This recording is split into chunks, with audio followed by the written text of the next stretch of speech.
So, yeah, this is a gravitational teleport in AWS towards a safety culture. So I'm Honey Madison. I'm Dave Bach. I have a Twitter and an email, so does David. He's also my boss. If you have any complaints about me or this talk, you can email him directly and just cut the middleman out. But if you have complaints about David, you can... If you have complaints about David, there's a special box we put them in. I can get you the mailing address for our Glen Allen office. Yeah, well, let me do a little intro here.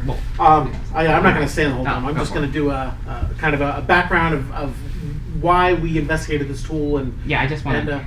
I gave you a bullet in the slide. Okay, well, I'm going to go a little bit more than just safety culture. I'm going to talk a little bit about decisive. I know you have an open slide, but yeah. So just quickly, we're going to talk about whatever David wants to talk about. It's not like we planned this ahead of time.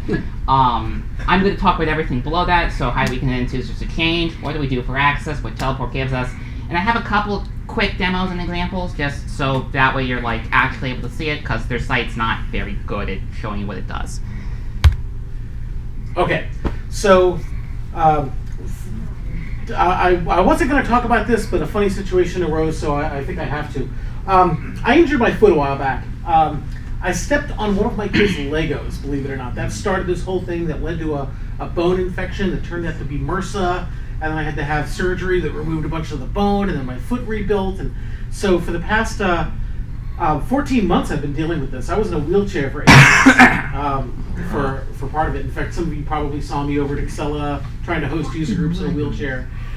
During this time, commuting into Arlington was a non-starter for me in the shape I was in. And a friend of mine came to me and said, I have a problem where I work. I really need your help to fix this. And convinced me to go work with her over at Decisive. And the major benefit to me at the time was I got to work from home again. And so the funny story why I mentioned my foot is when I walked in today and sat down in that chair, I looked down and I was surrounded by Legos. Boy, this is a welcome back to the user group community, isn't it? I speak at one of these once a month or so, and it's been a while, so it was a nice welcome back to see Legos on the floor. And you're gonna have nightmares tonight. Yeah, right. I took a picture of it to show my wife. I mean, you won't believe what happened to me. Well, so when I started at Decisive, and by the way, nobody said anything. I don't know if Excel is hiring or not, but I loved that job. I love that place. Absolutely, I would recommend working there if Arlington's within your commuting range. So when I started at Decisive is a company that manages the service records for fleets of vehicles. If you see an 18-wheeler going down the road, there's a 70% chance it has a Decisive barcode on the inside that will tie it back if it comes in for service to our fleets. And we use all the data that we gather to be able to proactively suggest service for vehicles, like, hey, that part typically wears out, why don't you replace it now? And because it's much cheaper for a big fleet maintainer to take a vehicle out of service at a time when they can schedule it than it is to deal with a crisis, right? It's like DevOps for vehicles, right? It's much easier to do planned maintenance than emergency break fix work. And so when I started there, the company had grown rapidly in the past 18 months or so, but the operations team had not. They had done a major lift and shift from a physical data center into AWS, and largely started automating stuff as they needed to replace stuff. There was a lot to do there, and the team was under a tactical crunch. And like so many people had started, so much stuff was happening, they were focused solely on the tactical things they needed to do and not think larger strategy. So that's one of the reasons I was there, one of the things I started to fix. Got a few people in, started thinking about that. One of those people was Hunter. And one day, a ticket comes through our Jira board that's, I have a contractor, I need you to give production access to the database, on the console access, Rails console access on the production database. I'm like, wait a minute, what? That's not something I'm comfortable doing. I'm like, well, most of the engineering team has that already, so it's really not exposing any other risk. And at the same time, I'm going through all these documents about clients that are starting to impose things like ISO 27002 on us.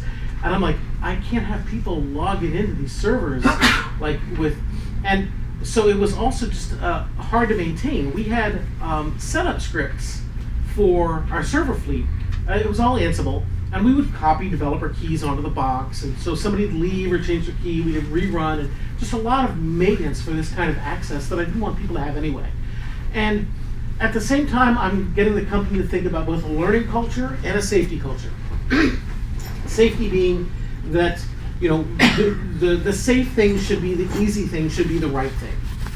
And it's taken a little bit of work to get there, that a lot of people are nervous. How am I going to test my ETL scripts if I don't have access to production? How are we going to, figure out the reporting things if I don't have access to the production data?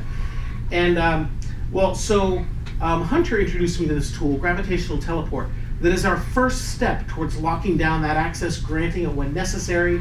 And he's going to do a much better job than I could about talking about it and how we used it, how we got it up and running. So I'm going to turn it over to Hunter now. So by introduced, this was the discussion we had day one. We both had to be at the headquarters, do all the paperwork. A 6-hour car ride there and back. I only talked about this. It is really good. Click. So yeah, the first big thing about Teleport is that at the end of the day, it's a managed access proxy. Bastion host is another term that comes up. I like to think that it's a bit more than that, considering all the other cool things that they built onto it. But ignoring all of that, the big thing is that you have to have the access discussion. And I'm sure if anyone's been in this industry for any length of time and had to have this chat with anyone, you all know where I'm heading. People don't change. Seriously, the end user workflows that someone uses are generally set in stone. If I told all of you that you had to move over to VS Code today, either you're on VS Code or you're trying to throw me out this window. Generally what happens, and what I've seen is that these workflows get built up as the company grows, and what's okay if you have 5 developers and you could fit the entire company in the office the size of this room, doesn't happen when you hit 60, 100, 1,000 developers, because your growth rate, you don't notice as new people come in. You just wake up one day and it's like, wow, we have a lot of people. And the other thing is that people don't change unless they see a benefit. Why are you going to use Helm mode in Emacs? It's going to make Emacs slower unless it gives you a benefit. Why are you going to switch to Google Cloud? Why are you going to, move out of your data center? Why are you going to buy more hardware and stick it in your office if it's not going to help you? It's time and it's effort. And, there's other things that happen that kind of mandates this. So, laptops get stolen. You read about this on the news, I think, every 2 years. It is a government laptop taken on the metro with your social security number that has gone missing. This actually happened to us. It's not fun. For the guy that got broken into, for the laptop that got stolen, all the work involved, everyone's okay, but wow, I thought that this was a fairy tale thing. It's not. There's also audits, ISO 27002, PCI DSS 9000, FedRAMP, ISO 9660, NIST 500, whatever. These things come and they force change upon people, and most people don't like the idea of working in a PCI DSS environment. I used to. It was bad. The way that they got around network compliance is they disabled the ability for us to take credit cards over wireless. But because we used one of the big credit card processors, that turned off every single time that you wanted to buy a ticket for a conference or a book. You had to plug in, and it's where's the Ethernet jack? I'm on a MacBook with USB-C. It's a nightmare. But, sometimes you have to. Audits will force you. People getting stuff stolen will force you. Just the scale at which you grow. This is going to happen. You have to have a plan and a way to deal with this. And the big thing is that you have to make it usable. I don't know if anyone's familiar with the work of Don Norman, the big UX guy, and he did this really cool thing in interactions when security gets in the way. I highly suggest you read it if you're going to be talking about any of this stuff, because the big takeaway for me is that the audience, either not understanding the rationale or simply disagreeing with the necessity for the procedures imposed upon them, sees this as impediments to accomplishing their jobs. This is the problem that you run into whenever you try to roll this stuff out. You have to sell people a better user experience. It is not good enough to change an existing workflow to make it more secure. You have to provide something better, always. You will never be able to sell it unless you do. So let's take a little bit step back. We've all probably seen this before. User management. So you have a playbook or a chef cookbook. Nathan, you know what I'm talking about. We both work on the same cookbook. It creates accounts. It adds SSH keys. Sometimes it tries to keep the UIDs consistent across servers. Sometimes it sets up the batch profile. Sometimes it makes your editor Emacs. If you're at my former employer, it now does this. No one has realized it, and no one screamed at me on Twitter, so either they reverted it or they don't know. If you do know, don't tell me. I like to have my fantasy land. But that approach, there's a lot of problems with it. It's like, what happens when people join and need access? So hopefully you get your key ahead of time. GitHub's really nice about this. You can append .keys to anyone's GitHub profile and get all their SSH keys. If there's 1 year in business, if there's 20, hopefully, really, they don't need access immediately because you have to run your script everywhere or push it to Chef and then have Chef converge everywhere depending on how long your build takes. That could be an hour, that could be 6 hours, depending on your Chef run schedule because you get to pick that. It could be immediately, it could be Monday at 9 a.m. I don't know why you do that. You can. And then what happens when people leaves? You have to do the same thing everywhere, and revocations generally don't happen as fast as they should. I log into boxes. I found people that had left 5 years ago. They still have users. The users were still logging in somehow. Why? That's a very good story that I'm not going to put on video. There's also other things that happens about this, like what happens when access is used improperly. So what happens if someone installs something on a box that you're going to decommission, and you decommission it because it's like, I thought this box was managed, but they use their access to stick software on it. This does happen. What happens when someone goes into the app console and runs an arbitrary SQL script, or deletes a bunch of data, or goes and just messes with the user profile, and you're like, I don't know, why is the app in this state? And then what happens when one developer really, really wants to have their BlackBerry connected to the VPN and SSH into boxes? I had to have this talk with someone that it's probably not a good idea, and I don't even do it, even the fact that I have admin access on everything. Seriously, you shouldn't be diagnosing things on your BlackBerry, no matter how cool you think it makes you seem. And then the other big one that I've seen, especially when you get into semi-technical users, like the report developer, who's not necessarily doing Unix every day, like how do you debug their connection issues? You have to basically do it for every box that they're having a problem with, or hope that, for one box it's the same for everything. So, it's not usable doing this, in my opinion. If you have another viewpoint, I'd love to hear it. The big one is that end users don't have a way to understand what state their account is in. You're saying, look, it's going to roll out over Chef over the course of a day, or look, we're running the script now, try back, in the evening. But that's not necessarily understandable when you look at, if Amazon told you, yeah, you're going to have your EC2 instance at some point, someone would be screaming, that's an SLA violation, There's no good way to diagnose access issues.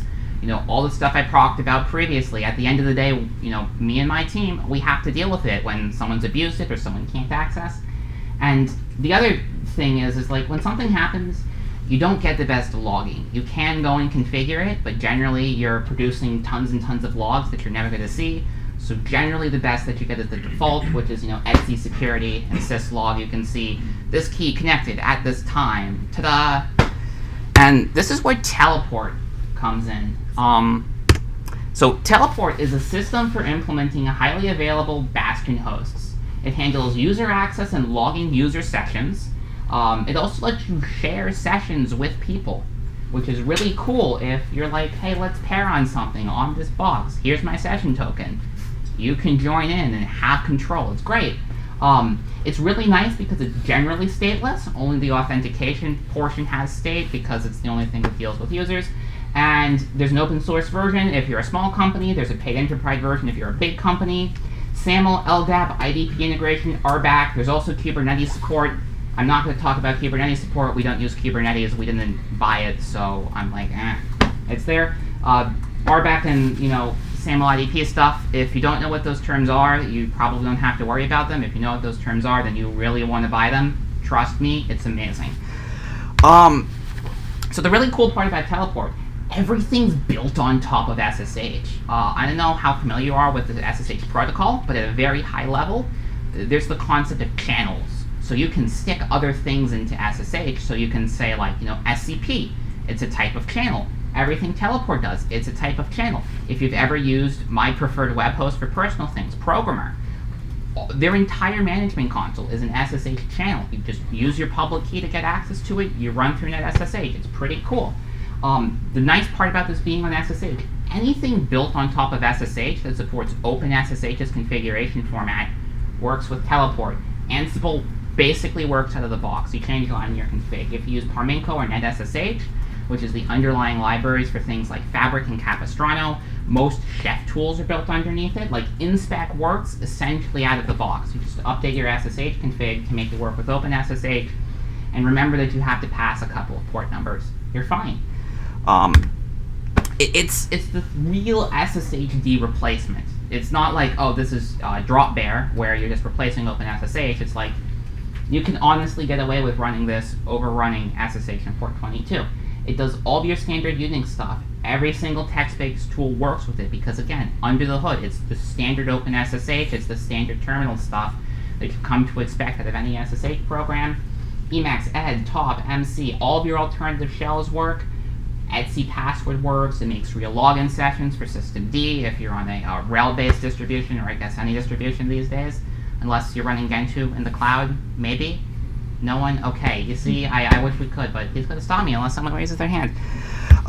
So, yeah, Teleport's 3 layers. It is an auth server. So this is the bit that has state. The idea is with Teleport, you set up a central auth server first. It manages users, proxies, nodes, and your clusters. This is essentially where you log in. It also keeps track of everyone that you can access with Teleport, their address, how to route to them, all that stuff. It's only the only stateful component of the system. So when doing an upgrade, if you have n number of auth servers, you have n number of times you have to actually worry about the order in which things start and the order in which things run. And I recently did a big upgrade with this. It's pretty easy. You turn off all of your auth servers, you turn one on, and then you turn everyone else on, and it'll automatically roll over. You then have proxy servers. So these are your public faces. Essentially, this is where the web interface runs. This is where all the traffic gets routed. So if you're living inside of a cloud environment where you don't want servers to be publicly accessible, you can hide everything inside the VPC and only make the proxy servers accessible to the real world. You can stick them behind load balancers if they support proxy-style network ports. You can stick them in front of ALB balancers if you only want to expose the web interface. It's pretty sweet. And then the bread and butter is the nodes. It's the servers you want to connect to. They also run Teleport. The really cool part about Teleport, it's one binary. You give it different config variations to turn on and off features. So if you need to save money for hosting costs, you can run proxy and auth servers together. You can run nodes, proxy, auth servers all in one if you want to test locally. It's pretty great. These only need to be reachable by proxy and auth. So if everything's living inside the VPC and you have all of your network access set up correctly, none of your stuff has to talk to the outside world. It's pretty nice. It's nicer in many cases than dealing with a VPN because you get the security that you get through TLS and all the SSH stuff. So here's that nice Amazon diagramming tool. This is what we do at Decisive. Since we're AWS based, we get to take full advantage of a lot of the HA stuff that you get. So we have some number of proxy servers, some number of auth servers. It's 2 and 2 for every account except for production, in which we run 3 and 4. We have our VPC resources off in the back, and then the auth server has a sessions directory, a recordings S3 bucket, sessions DynamoDB table, a recordings bucket, and an events DynamoDB table. So if we ever have to blow away an auth server, the things come back up as long as we give them, the same access to those 3 buckets. It's great. So I'm going to do a couple of small demos, and if you need them, you can grab them from my GitHub account sometime after this talk. So let's SSH into the virtual machine that I made. So I'm going to go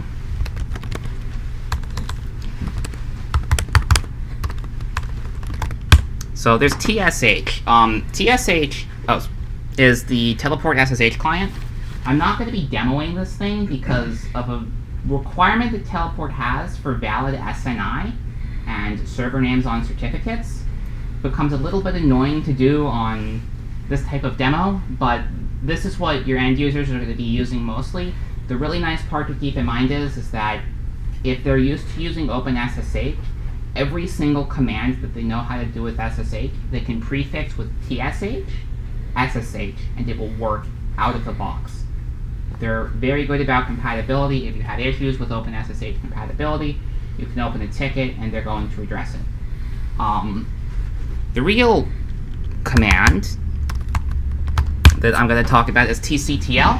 If you're using teleport and you're the admin, you're going to learn to love and or hate this. In my case, both on the same day at various times. This is teleport's admin GUI. You make YAML files and you load this in here. If you're on the open source version, this is how you get users in. If you're doing other random things like adding and removing tokens, because to make a teleport cluster work, you either have static tokens, which are just big long secret strings, or you can make dynamic tokens if you want to go through and get all that stuff set up, which they document on the documentation, and have a really nice examples directory in their GitHub account, which I'd highly check out if you're thinking about using this. You get to play with that, so I'm going to add myself a demo user. So you get this really nice URL, which, if, we remember that this is not secure because it made a self-signed certificate, but we know it's safe, right? Right. Yeah, and they enforce two-factor by default. You can turn it off. We turn it off by default, but that's also because that we force everyone to go through our SAML IDP, which enforces two-factor. So we just left it up to the IT team to manage that policy versus managing it on Teleport. Sorry, Authy is just being Authy.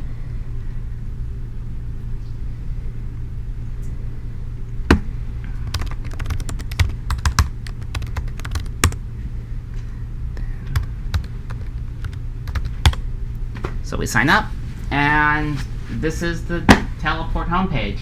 So if you're dealing with the enterprise version, there is a concept of trusted clusters. If you ever wonder, how am I going to get identities to go between my production environment and my staging environment without making them talk, trusted clusters gives you a way to do that. You essentially set up a primary cluster. In our case, we use production, and we link all of our other clusters as secondaries onto it, so all of your user settings get taken from production, given to a secondary cluster. The secondary cluster can independently process it, so you could get more advanced. Say you have a reporting cluster and a application team cluster. You can say that the reporting developers get more access or less access depending on the cluster that you want. It's a very flexible system. The big one is that you also get this really nice web-based terminal interface. The full thing works. I can try to install Emacs. And yeah, you know what I don't have? A root password. And it's secure. Yeah. How nice is that password? So yeah, that doesn't work. But, VI also works. How does anyone remember how to quit VI? Click the red button Nah, I don't think that's at the it. top. Alt F4. Alt F4. Alt F4. To be fair, I do know how to use VI, but everyone likes to make that joke. Now, Ed's the scary one where we just have to close out the session. I can run top, but this is your average run-of-the-mill, VTS simulated terminal.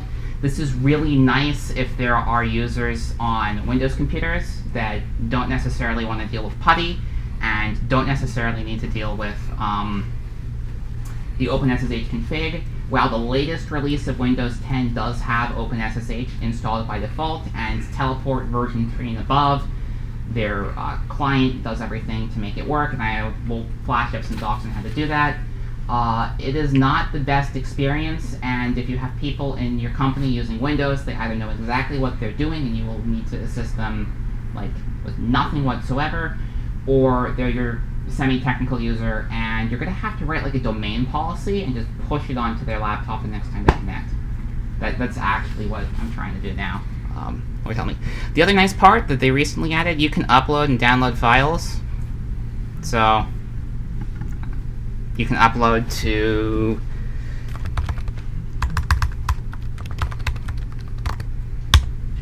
do that. We can pick a file. What's on my desktop? Probably a random screenshot. So the file's uploaded. Oh, I just closed my session. Wow. There's my file again. You can download the same thing with the download button. And I think the big thing that sold it for me and a lot of my team is the fact that you can click on this and you can watch what was going on. You can also do this live, by the way.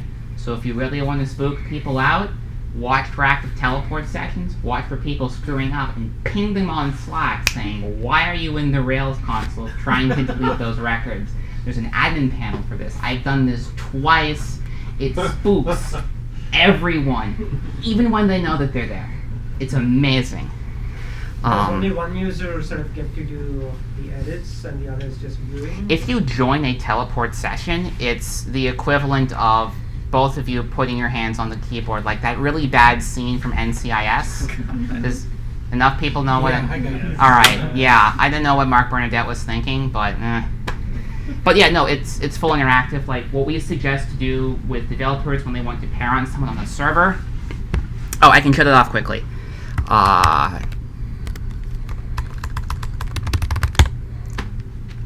So when you're on a box, you can run the teleport command and say like status. So it gives you your cluster, who you're logged in as, your host ID, your session ID, and the session URI. So like if there was a multi-user cluster and you could access my laptop, I could give you this URL and we could just log in and play like Tetris together. If I could get Emacs installed for Emacs Tetris.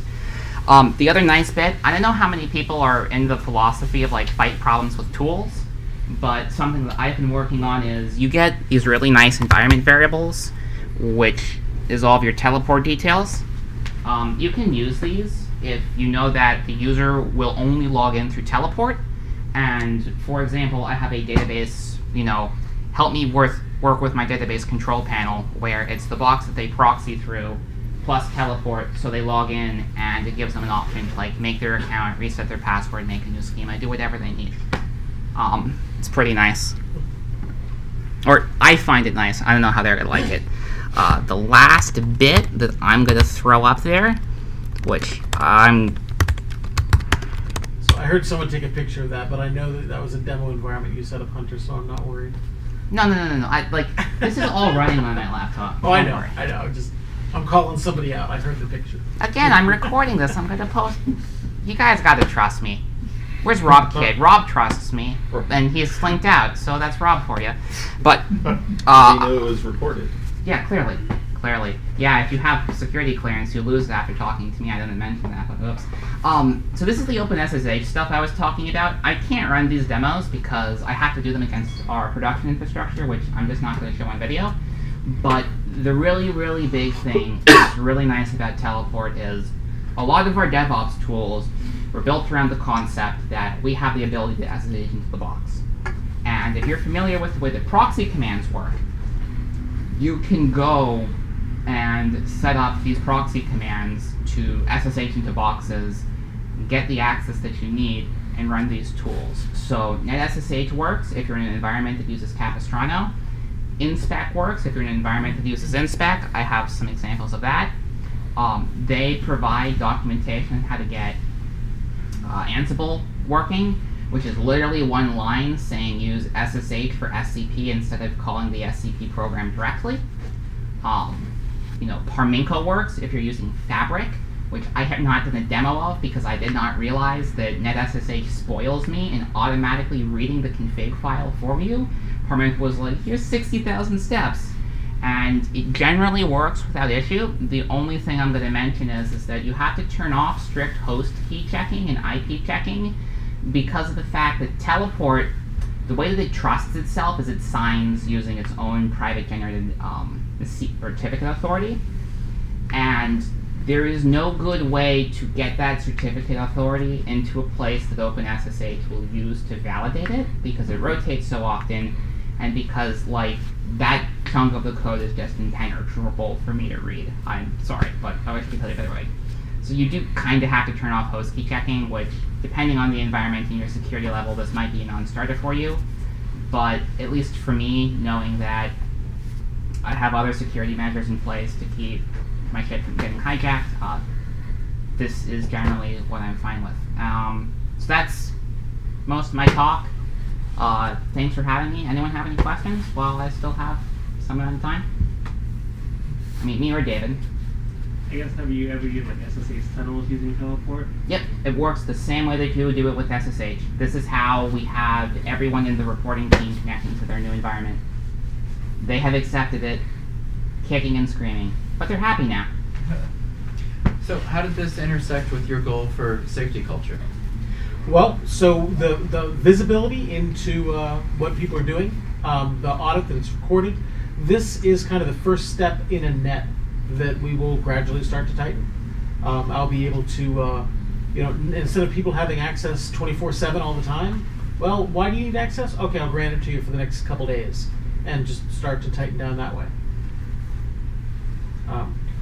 The other parts of that safety culture involve being able to sanitize and move around our database so we can have it in other environments without leaking the information that people don't want us to leak.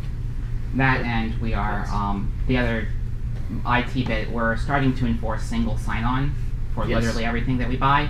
So this is part of that. Teleport's SAML stuff is really nice because you log in with the same credentials you use to log in to like Outlook or Slack or whatever.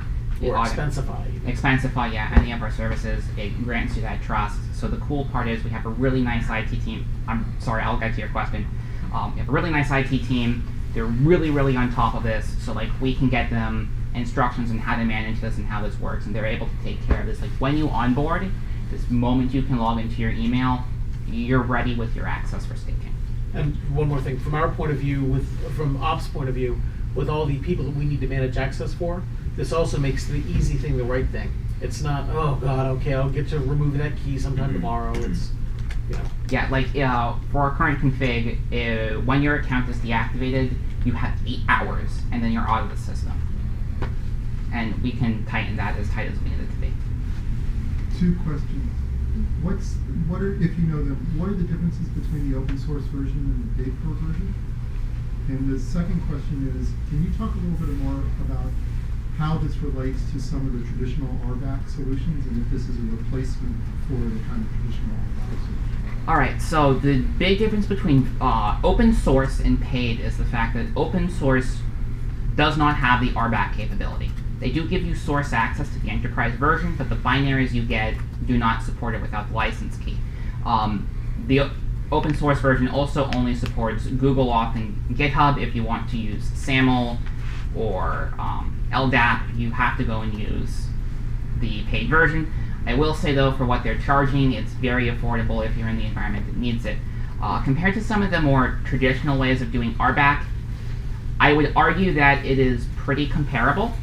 I think the idea or the way that I like to think of this is that Gravitational has gone and taken Teleport and built an RBAC tool that I know that I can administer in a secure way. Their documentation is very good, and the actual surface area of the tool, like what you have to think about, is very small. And from a user perspective, the web console, the recording, the sharing, the fact that they no longer have to be on the VPN to get access to things, they built a secure tool that people like to use versus some of the other RBAC solutions that I have implemented or had implemented upon me, where it very much feels like the designers of the tool never used it. Just a quick follow-up. We're looking at this, and it seems to be that it's focused very much on SSH, privileged user access to the servers, etc.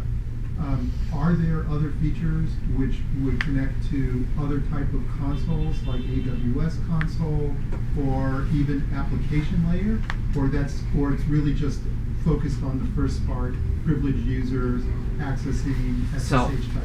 type of items? What I would say, because we did something similar, Teleport is SSH and it's also a Kubernetes control plane. If you need access to the Amazon console, I can send you the documentation through that. If you have a SAML IDP or an OAuth IDP, Amazon has a pattern that you should be using for granting trust access to a SAML provider and then allowing users to assume roles based off of that. The same with applications. This is really like, this is the equivalent of like a specialty woodworking tool where you know that you need to use it a couple of times a day, but it's not your table saw, it's not your jigsaw.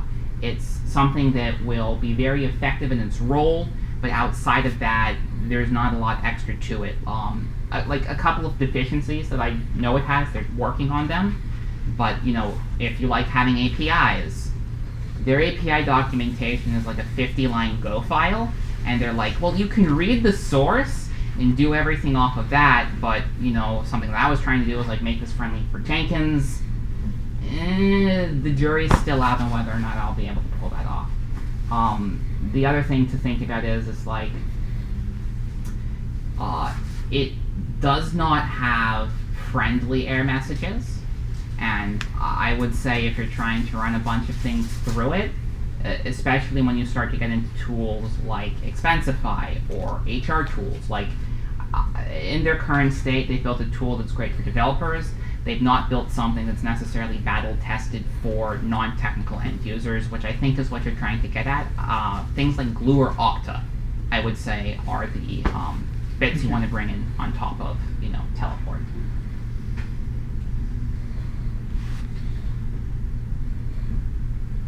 All right, anyone else? How was the upgrade experience? It took me like 3 hours, and that was because of the fact that I had a lunch in the middle. It was you turn your auth servers off, you upgrade one, you upgrade the rest of them and turn them on. They already see that any upgrade tasks have been taken care of, and I just went and I told people, okay, I'm restarting this environment, ran my script, rolled through all the servers, did a full reboot, and the only problem that we ran into is one of the proxy servers didn't get restarted, so it was saying that the old version, it was still talking the old version of the protocol, and we wanted it to talk 3. The thing with Teleport, from an upgrade perspective, they guarantee one version behind compatibility, so for us to go to 3, because we were on 2, we had to do, 2.7 to 3.0, and for us to go to 3.1, we have to go 3.0 to 3.1. You can't skip versions. And you did all of those in 3 hours? I mean, with lunch. Yeah. But yeah, it wasn't that. Honestly, it's one of these things where I wasn't extra careful. Knowing what I know now, I could probably get this done in under an hour. And knowing that I want to keep automating some of the stuff that we have with Teleport and get some better package management around it, I could probably just have this thing roll out automatically at night in under a few minutes. Like, they have built one of the most amazing things I've ever seen in the piece of commercial off-the-shelf software, which is a tool that understands the fact that you're not going to treat it nicely. And I think that's really nice from an operations perspective because we tend to be hard on things. Thank you. All right. Thanks for having me.